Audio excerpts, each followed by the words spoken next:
How to be happy. I have this study and I read something interesting I found online, and then I thought I'm going to include that into my study. And in this study I'm going to have a kind of a maybe unique approach in regard to answer this question, how to be happy. So first of all, let us start with a kind of introduction. And what is happiness? That's my first question. So let me give you some annotations or some explanations or meanings of the word happiness I found online. Happiness is a mental or emotional state of well-being defined by positive or pleasant emotions, ranging from contentment to intense joy. Another one, a state of well-being and contentment. Another one, a pleasurable or satisfying experience. So all these three definitions, they are similar. They are using synonyms to describe the word happiness. But all of them, they describe happiness as something I'm glad because of something, a joy, a result of something, or emotional state of well-being, a positive, pleasant emotion, or satisfying experience. And in my presentation, part of my presentation, I'm going to argue these definitions. Research in the field of positive psychology and happiness often define a happy person as someone who experiences frequent positive emotions, such as joy, interest, pride of success, and infrequent negative emotions, such as sadness, anxiety, and anger. So psychologists, they do not define happiness as ongoing positive emotions, but they say that happy person is someone who has more of positive emotions and less of negative emotions, such as sadness, anxiety, or anger. I want to bring you a couple synonyms of the word happiness: pleasure, joy, exhilaration, delight, enjoyment, satisfaction.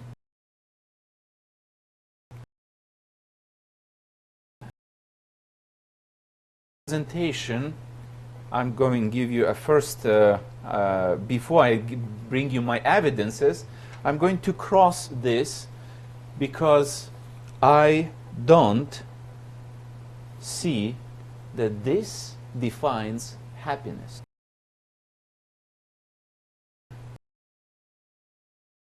If you look,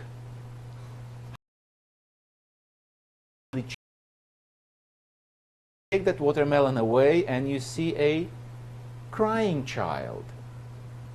So if happiness is connected to emotions, then I don't want such a happiness, because today person is happy and in next moment something happened, somebody scratched his car and he is not happy. But in the beginning, the definition said that happiness is the state of being. I absolutely agree with that. But I cannot agree that happiness is or equal positive emotions. Even they say it's a more often of a positive emotion and less of a negative emotions, I don't agree with that. For example, there are many people that are deceived in themselves. Looking at the person on the screen eating chips, is he happy? No, he is not. He is enjoying what he is eating at this particular moment. But next moment he may have a heartburning because something goes on, or next he may have some other problems later because of the cholesterol accumulation and of his obesity problem. So health problem maybe is there. It's ongoing problem. But at this moment, he seems to be happy because he's enjoying what he's doing, probably watching the soccer game and eating chips. But he is not happy because of his health condition, and because he's, in spite of health conditions, he's so much addicted to his favorite food that he still keeps eating it. He's actually is a slave of his appetite. He's miserable. Another picture is that child looks happy.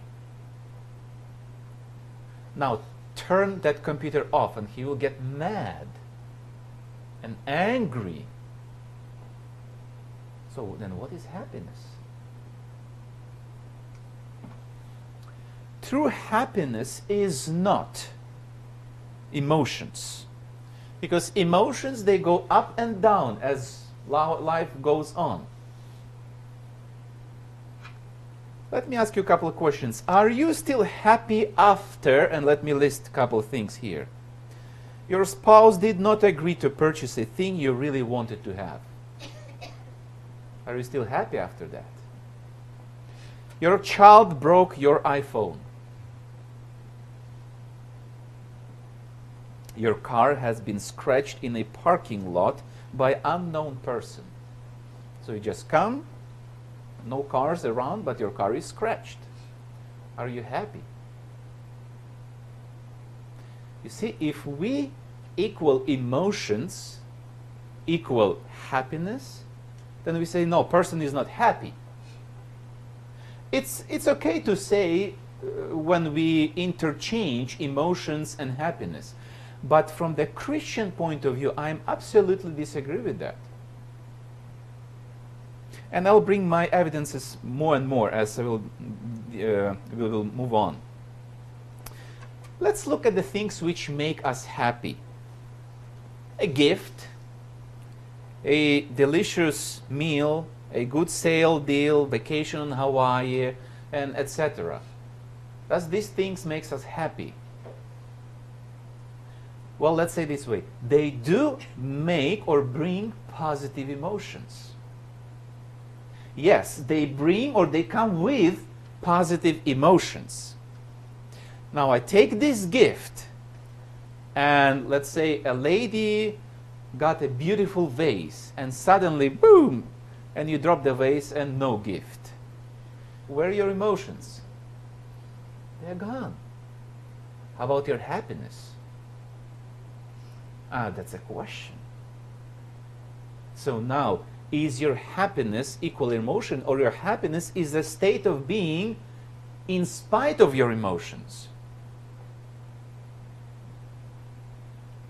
Let's go a little bit deeper, something more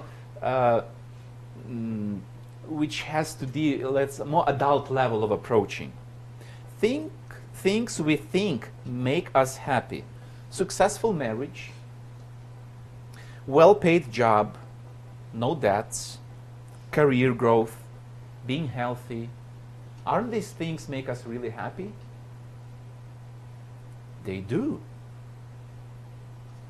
Now, let me ask you, against each of them I can bring you something. Suddenly you have something and you're in debt.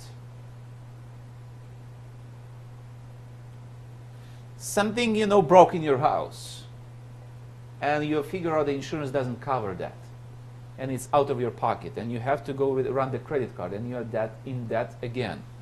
Now, career growth, and suddenly your position was eliminated. Are you still remain happy person? Or are you mad on everyone around you, including your children and husband, or vice versa? Let's look at some facts. I want to bring a couple people who are very famous people because they wrote a lot of good books, giving training, counseling on how to be successful, happy person in life. There is a book titled How I Saved Someone's Life and Marriage and Family Problems Through Communication by Derek Medina. The author provides in this book marriage counseling tips and emphasizes the importance of communication. Vitally important it is. This book is a great book to learn how to make your marriage and relationship with others better by understanding the meaning of life and the purpose of living and being there for loved ones. The author talks about the true meaning of love, marriage, peace, and happiness. This book is available on Amazon, but I don't have any desire to read it. The author killed his wife and then posted a picture of her dead body on Facebook. Medina, a 31-year-old from Miami, confessed to police on that he shot his wife after a domestic dispute. He wrote a book on successful and happy marriage. He was giving counseling to others how to fix a marriage, and he couldn't fix his own. Dale Carnegie, well-known person, an American writer and lecturer, and the developer of famous courses in self-improvement and interpersonal skills, like how to deal with people, how to react when they are not satisfied with your answer. So he has a lot of material, well written. One of the core ideas in his books, throughout his books, is that it is possible to change other people's behavior by changing one's behavior toward them. Basically, golden rule from Matthew. So your attitude first, so you treat other people as you want to be treated. But he divorced his wife. So he could communicate, and he was teaching other people to communicate and be successful in communicating and solving problems through communication, while he couldn't solve his own problems through communication with his own wife. Choi Yong-hee, a South Korean television personality known as the Happiness Preacher. She wrote more than 20 books on happiness and hope. She committed a suicide. All of those people mentioned above, they wrote a lot, and they were known for writing books, creating programs, running programs on self-training, teaching you how to communicate, how to solve problems through communication, how to be happy, how to challenge a stress and still remain joyful and enjoying your life. Janet Street Porter, writer and editor of the Independent newspaper, writes, "From the cradle to the grave, we are conditioned to think that we can heal ourselves and life will be more enjoyable." That we can heal ourselves. Self-help manuals are worthless. Chuck them in the bin and enjoy what you've been dealt in life. That's her conclusion about all these self-training programs. I fully agree with this. All those self-training programs, depression, anti-depression programs. Let me bring an illustration how they work. There was a person riding his donkey. It was late evening. He was very tired. And the donkey was kind of also tired and showing his stubbornness. And this person was yelling at donkey and beating donkey. And he met another gentleman. Says, "Why are you so upset? Why are you so angry?" Says, "Oh, this silly donkey, stubborn donkey, he's not obeying. And I want to reach the city because it's getting late, and I'm tired, and I'm hungry, and on and on and on." Well, a person said, "I can help you. Get off donkey," and says, "You have to take a minute rest." So a person sits on the tree and takes a minute rest. And this time, a stranger takes his donkey and runs away with the donkey. So he steals his donkey. Now the traveler is even more angry with everybody, and so you cannot trust nobody in this world. Everybody is a thief, and so on. And as he continued his journey, because he had no other choice, as he traveled a couple thousand feet, he finds his donkey not chained, tied, thank you, tied to a tree. And he comes and gives a hug to the donkey. Oh my, I love you so much. Oh, you saved my life. Oh, thank you, God. And he's so happy. And the next day he was yelling at donkey again, because the donkey was stubborn. So you see, all these self-training programs, they may work only for a while, until you get emotional about something, and it works. But then you're back in the square number one. Your nature is above everything, and you're back to your problems. We have to understand, it is impossible for a human being to be happy, not to be miserable, without Jesus. So all this introduction was leading to this slide. We cannot be happy without Jesus.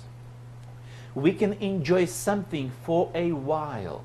But if you see, even those people, not only people who are successful, but those people who are training them how to be successful. So even those like Dale Carnegie, even those people who were teaching thousands and 10,000s, people attended their programs and were appreciating their program, that they became more successful because of going through the training. They couldn't fix their problems. They were committing suicides. Why? Because they were not happy. They were successful in what they were doing, but they were still remaining miserable. King Solomon, do you think there was anything in his day that he wanted to have and he didn't? Yeah, you're right. Ecclesiastes chapter 2, and if you read the whole book of Ecclesiastes, it's a book, you see, a book written by a depressed man. It's a discouragement in life, in all its aspects. He says, even wisdom he says, and that is also doesn't bring happiness. That is vanity. I said in mine heart, go to now, I will prove thee with mirth. Therefore enjoy pleasure. And behold, this also is vanity. I was great and increased more than all that were before me in Jerusalem. And whatsoever mine eyes desired, I kept not from them, and withhold not my heart from any joy. Then I looked, and behold, all was vanity and vexation of spirit, and there was no profit under the sun. Why this wise man, who could really enjoy life in all its aspects? The best food, you have it. And if you desire something that you never tasted, you will have it. He said everything he wanted, he had it. The most beautiful wives, not one, many. The best food, the most beautiful palace, his house, worshipping in the most beautiful temple, and even more, he built more temples than to other gods. And yet, when he looked at this and says, vanity, vexation of spirit, no profit. Such a depression. Why? He found himself being miserable in the end of his life. Why? For my people, Jeremiah 2:13, for my people have committed two evils. They have forsaken me, the fountain of living waters, and heaved them out cisterns, broken cisterns that can hold no water. When a person walks away from Jesus, it means they are going away from a living water, and they are building or digging cisterns that can hold no water.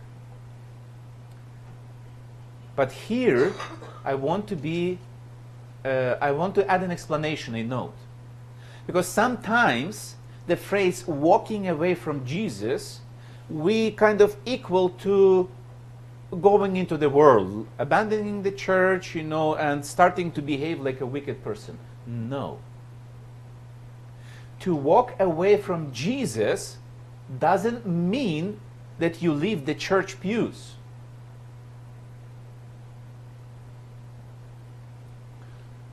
I will return to this thought later. Jesus said, "Come unto me, all ye that labor and are heavy laden, and I will give you rest." The rest what Jesus talks here is not rest from tiredness. It's an inner peace. It's a rest, peace of mind. But many Christians, they do not have that peace of mind. They're deceived Christians. Why? For they, being ignorant of God's righteousness and going about to establish their own righteousness, have not submitted themselves unto the righteousness of God. Have you ever met a person who, to the letter of the law, is very accurate law commandment fulfiller or obedient? You look at their life, they are dressed properly, they eat properly, they don't watch what they don't have to watch, they don't read what we shouldn't be reading, they don't listen, or they listen only to the good music. And yet, you don't want to be around them. So if you have a choice, for example, you are going camping with in a tent and making a fireplace and spending a couple days by the river, do you want that person in your team? No. Why? That person is correct in all aspects. Why you don't want to have that person in your team when you go camping? And if you don't want to have that person, something is wrong with that person. Why? Going about to establish their own righteousness.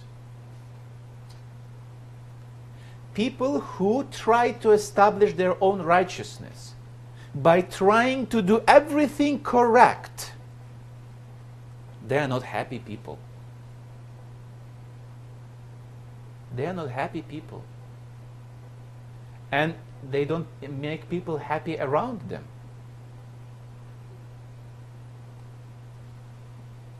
Because these people live in fear.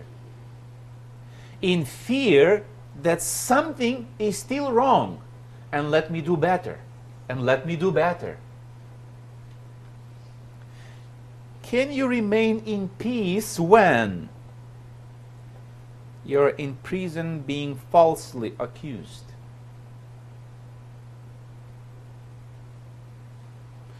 When your child dies? You remember the story of David? 3 days and 3 nights he was laying on his face. And finally the child died. As the prophet said, that the child will die. He was pleading God for mercy. But the child died. And his servants, they were afraid that if they will let him know that the child died, he will do something with himself. But they were shocked that actually he stood up He asked for food, he washed his face, and he kept living, kept going on. Why? He had inner peace. Happiness, you remember, it's a state of being. It's not emotion. Emotionally, he was down there. But as an ongoing state of being, he had peace in his mind. Child has died, but he was forgiven and accepted by God. So now he knew that he has to deal with the consequences, but he was accepted by God, and that brought him peace of mind. When your ship is about to sink or airplane is about to crash, or you still remain in peace. In the Sabbath school, if you remember the paragraph, although a prisoner, talking about Paul, he is really the master of the ship, the freest and what? Happiest man on board. How could Apostle Paul, facing death in the waters of the sea, angry waters of the sea, and he was the happiest person. Being slave, he was the freest person on the board. It's a peace of mind. It's a state of being. It's a happiness as a principle. It's not emotions up and down.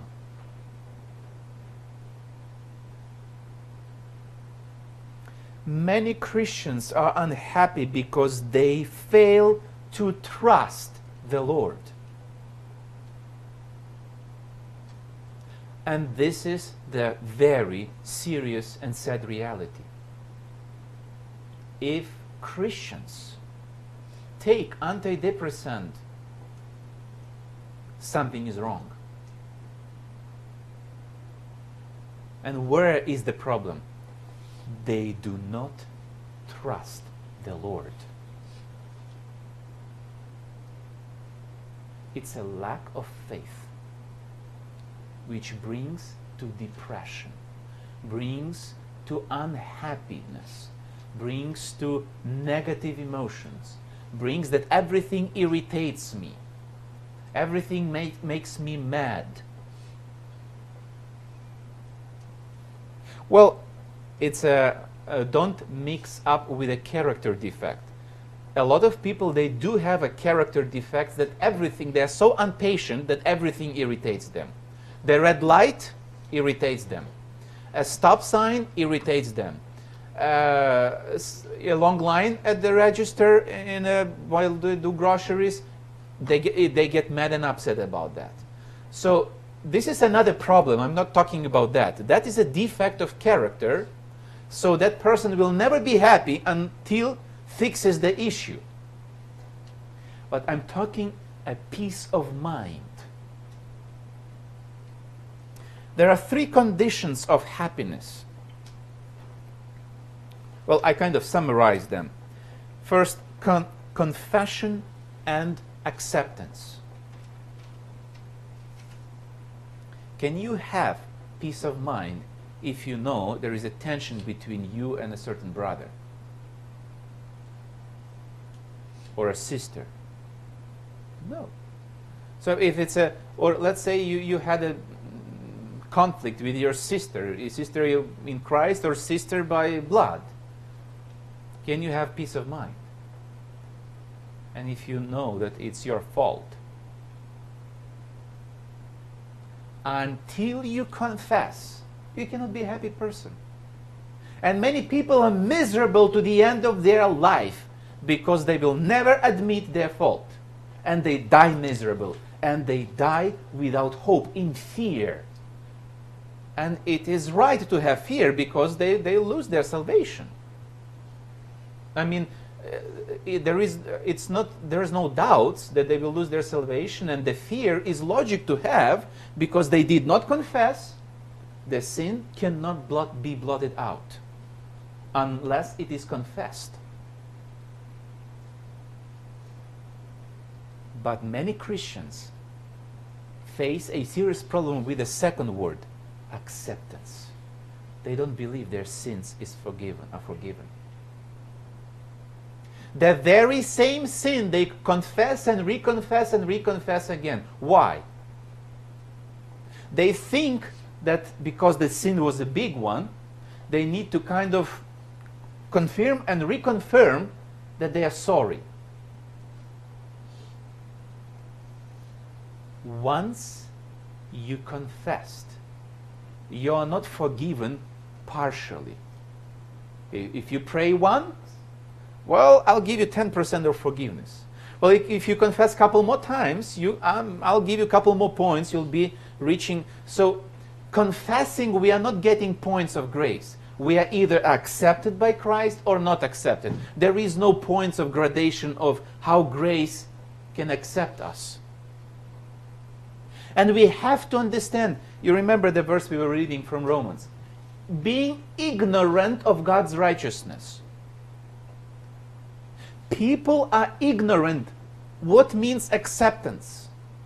Acceptance, we've studied in the Sabbath school, is not a long process. You've confessed your sin and you accept it and forgiven. Turn that page off.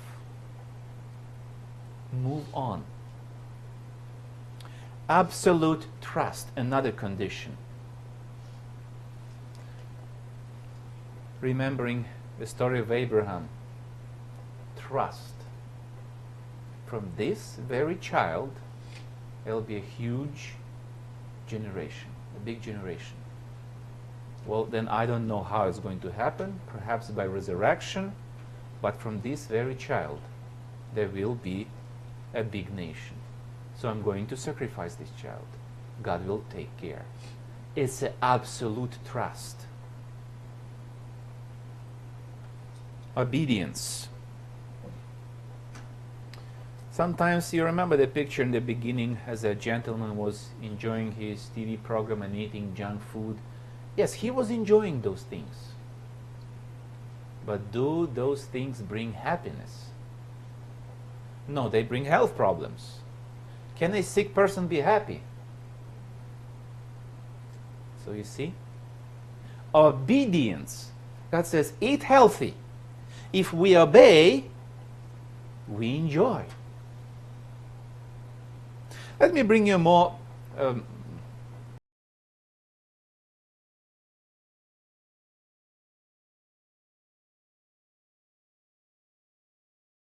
that girl. You will. But son,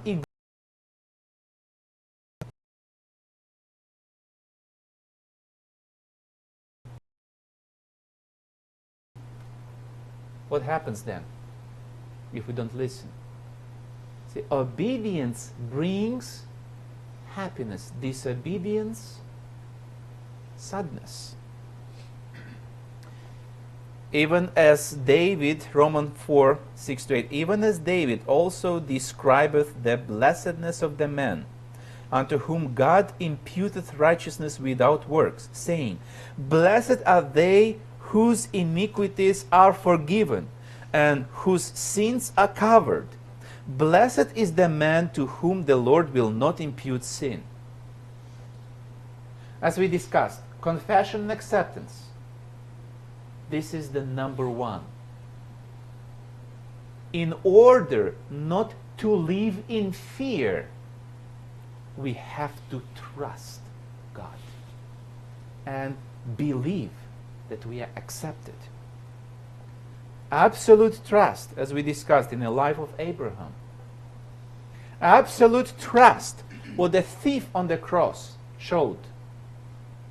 It says, Jesus was mocked, crucified, and yet this thief says, Lord, when you will come into thy kingdom, remember me, please.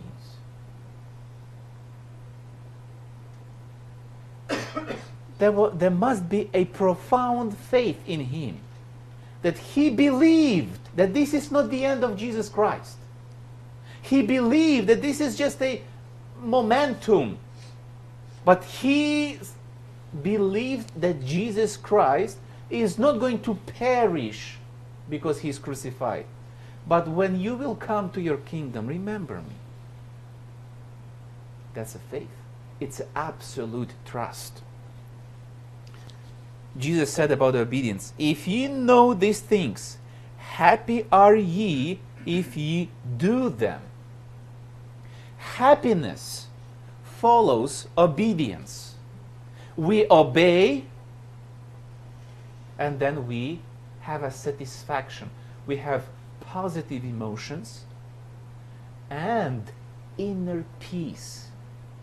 Not just the positive emotions, because sometimes when you have to obey, you have to go against your emotions.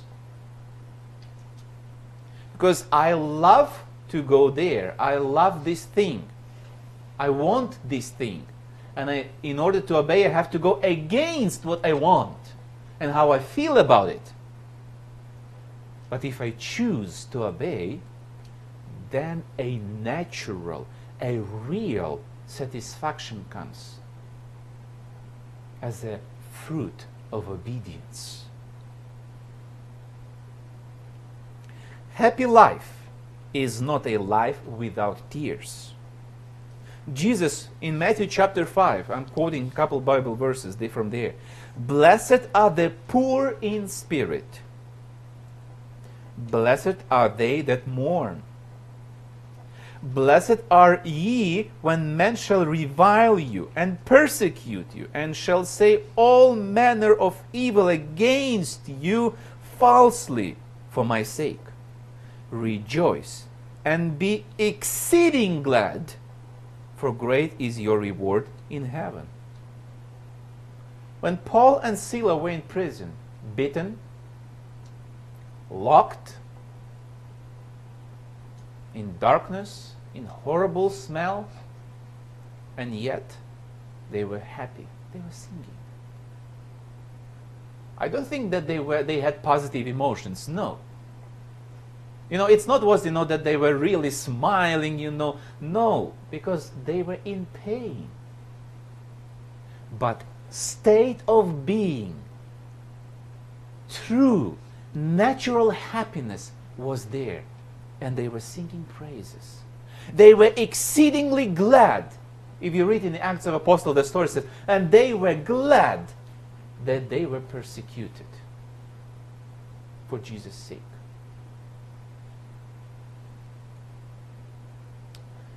Brothers and sisters, happiness is not a positive emotion, but a principle of walking with the Lord.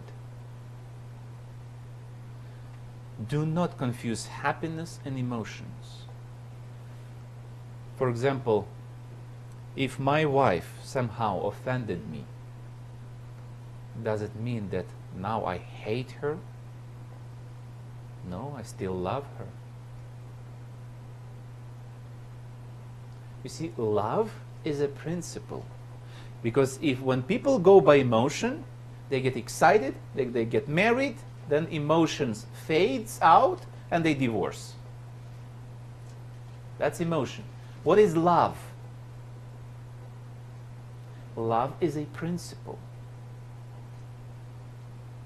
A principle that you still love a person even if a person offended you. That's love. Happiness is similar. It's a principle of walking with the Lord. Confession, acceptance, trust, obedience. You just follow Jesus.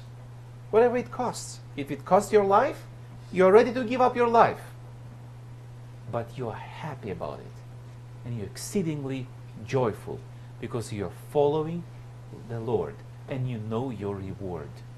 You know, it's a trust. Without believing in the reward, when you're asked, you know, are you ready to die for Jesus? There is a, on YouTube I found a kind of a short movie, but it's based on a true story. A pastor was going back from church with his wife, and somebody just made a sign, if you can take me to the city. And he stopped and he thought that, oh, it's an occasion. So a person takes a seat in behind them and he starts preaching him about Jesus. And do you know Jesus? You know, if you would know Jesus as a personal savior, you would be happy and you would solve your problems. And a person pulls the gun, put it to the pastor's hands, and stop the car. Get out of the car. He points a gun towards the pastor and says, you were just talking to me about Jesus. Are you ready to die for Jesus? Quickly, answer me. Are you ready to die for Jesus? And the pastor said, please, no, I don't want to die. No, I'm not ready. And then the person commits a suicide. It's a true story. If pastor would say, yes, I'm ready to die for Jesus, he would show to that person that Jesus is a reality. And that would give hope for that miserable person. When he saw that Jesus also is fake, is not a reality, he had no more hope and he committed suicide. A question: is Jesus a reality for us? Are we happy following Jesus, whatever it costs? Or we are faking Christianity? I'll leave you with this question. Amen.